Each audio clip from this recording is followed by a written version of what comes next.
प्रिय छात्रों, कक्षा 9 विषय रसायन विज्ञान अध्याय 1 है हमारे आसपास के पदार्थ।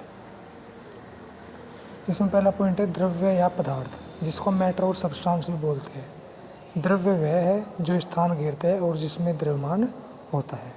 उदाहरण के लिए मेज, कुर्सी, पुस्तक, ग्रह, पानी आदि यदि इन पदार्थों पर ध्यान दें तो ये कुछ न कुछ स्थान अवश्य घेरेंगे और इनमें कुछ न कुछ मास अवश्य होता है। इसलिए क्या है, मैटर और सब्सटेंस है।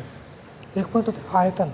कोई वस्तु जितना स्थान घेरती है वह स्थान उसका आयतन कहलाता है। आयतन का अंतर्राष्ट्रीय मात्रक घन मीटर होता है, यानी किसी वस्तु के द्वारा जो स्थान घेरा गया है वही उसका आयतन होता है।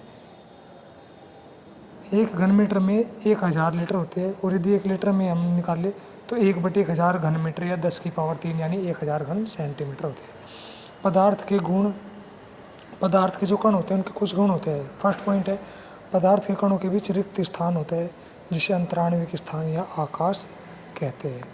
पॉइंट 2, पदार्थ के कण निरंतर गति करते रहते हैं। पदार्थ के जो कण है वे आपस में गतिशील होते हैं। पॉइंट 3, पदार्थ के कण एक दूसरे को आकर्षित करते हैं और उनके बीच जो बल कार्य करता है उसको अंतर आणविक आकर्षण बल या संसंजक बल कहते हैं। नेक्स्ट पॉइंट है हमारा द्रव्य की भौतिक अवस्थाएं। द्रव्य 3 अवस्थाओं में पाया जाता है। ठोस अवस्था, द्रव्य की वह अवस्था जिसमें उसका आकार तथा आयतन निश्चित होता है। यानी यदि हम ठोस अवस्था में पदार्थ को कहीं भी रखें तो उसके आकार में कोई परिवर्तन नहीं होता है, न उसके आयतन में कोई परिवर्तन होता है, तो वह पदार्थ की ठोस अवस्था होती है। जैसे लोहा, लकड़ी, पत्थर, बर्फ आदि। दूसरा होता है द्रव अवस्था।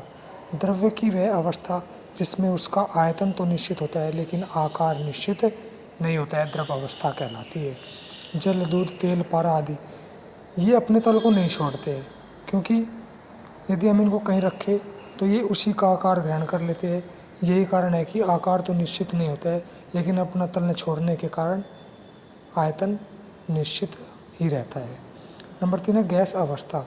द्रव्य की वह अवस्था जिसमें उसका न तो आयतन निश्चित होता है और न ही आकार निश्चित होता है, गैस अवस्था कहलाता है। जैसे वायु है, नाइट्रोजन है, अमोनिया, यानी जो बहुत सारी गैसें होती है, इन सब में हम क्या देखते हैं, यदि इनको जरा सा भी स्पेस मिल जाए तो ये उसी स्पेस में फैलना शुरू हो जाती है।